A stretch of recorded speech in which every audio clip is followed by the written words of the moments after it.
समग्र ओडिशावासींकर दुख जे तांकर माटी तांकर ओडिशा आज असम्मानित होईछि भारतवर्ष भारतर बाहर केतेक राज्य देश में न्यूज बाहर एथिरे आम दल तरफ जोड़िए स्पष्ट जहाँ तो कहते शुणी जे से जेपरी भाव में कछ को फोपड़ मारला भली विधायक मागी क्षमा एथिपाई विधायक क्षमा यथेष्ट नुहे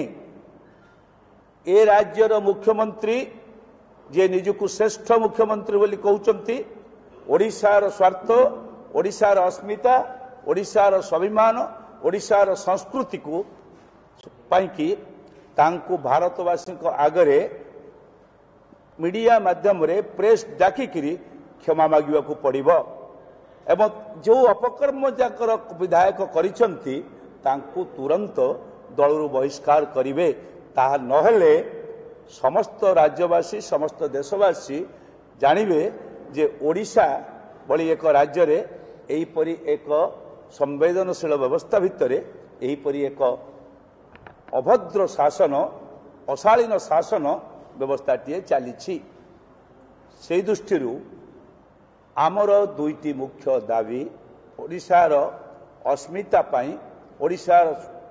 स्वतंत्र ओडिशार जो आमर जो संस्कृति रही स्वाभिमान रही समस्त देश आगे क्षमा मागिबा दरकार। द्वितीय कथा हेउची जे जो व्यक्ति जो विधायक तांको दलर नेता अछंती बोली कहा जाउची तांको दलर जिला सभापति तांको तुरंत दलरू बहिष्कार करिवे। जो घटना घटी से ऑलरेडी क्षमा प्रार्थना करछन्ते दुख प्रकाश करछन्ते तापर ताको जेहेतु इलेक्शन माहौल अच्छी कांग्रेस दल तरफ ताको अतिरिक्त कर प्रेस कॉन्फ्रेंस करा होछि ये संक्रांत रे